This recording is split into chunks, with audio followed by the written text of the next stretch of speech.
It was 7:45 a.m. on a crisp Monday morning when Jordan Evans stepped out of her matte black SUV, heels clicking with confidence against the marble driveway of her high-rise luxury complex in downtown Atlanta. Clad in a fitted charcoal suit and carrying a leather briefcase, she looked every bit the powerful figure she was. As the sun peeked through the towering skyline, she approached the private elevator that led exclusively to the top floor, her penthouse. But just before she could press the keycard, two unfamiliar security guards stepped in her path. Before we continue, hit that subscribe button, turn on your notification bell to get notified for more, and share to friends. Where are you watching from? Please tell us in the comments. We love seeing how far our story goes. Ma'am, residents only beyond this point, one of the guards barked, his tone dismissive, almost rehearsed. Jordan paused, blinking once. I live here, she said simply, presenting her access card. The second guard, a taller man with a smug grin, didn't even glance at the card. We've had complaints about people trying to sneak in. We were told no one fitting your description lives on the top floor. So kindly step aside.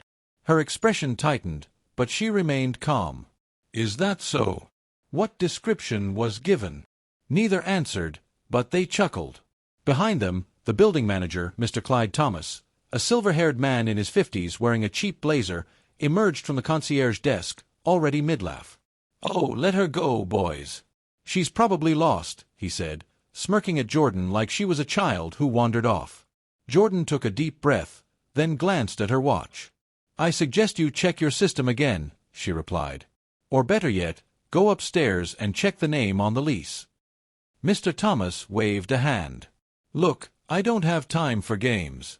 This floor is for real owners, not guests. So if you don't leave, I'll have you escorted out by police. That was the final strike. Jordan calmly pulled out her phone, dialed a number, and waited. Good morning, Hopper, she said, addressing her personal assistant. Please connect me to the board. Within seconds, she was on a video call with the executive board of her company, Evans Lux, the very corporation that owned the building they stood in. Her voice remained composed but icy. Put me on speaker, she told them. Then, she raised her eyes to the crowd that had slowly gathered. Tenants, staff, and passers-by had all begun watching the confrontation. Even the guards were now uncertain. I'm Jordan Evans, CEO and majority owner of Evans Lux, she declared. This entire complex is under my corporation's management. And I've just been denied entry to my own penthouse by people who clearly don't know who signs their paychecks. A hush fell. Mr. Thomas's smile evaporated.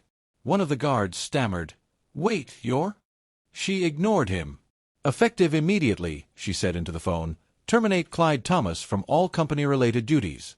Security staff on shift are to be relieved and replaced with vetted personnel. HR will handle notices within the hour. I want their badges disabled and access revoked within 5 minutes. No exceptions. Click. She ended the call. Gasps echoed. Mr. Thomas turned pale. Wait, Ms. Evans, I didn't know. You didn't ask, she said sharply, stepping past him and sliding her keycard. The elevator chimed. You assumed. As she entered the lift, the doors began to close, but she paused, turning slightly. To everyone watching, she said, her voice louder now, remember this, never judge someone's worth based on appearances. Dignity doesn't wear a uniform. Power doesn't always shout. Sometimes, it just watches and waits. Then the doors closed.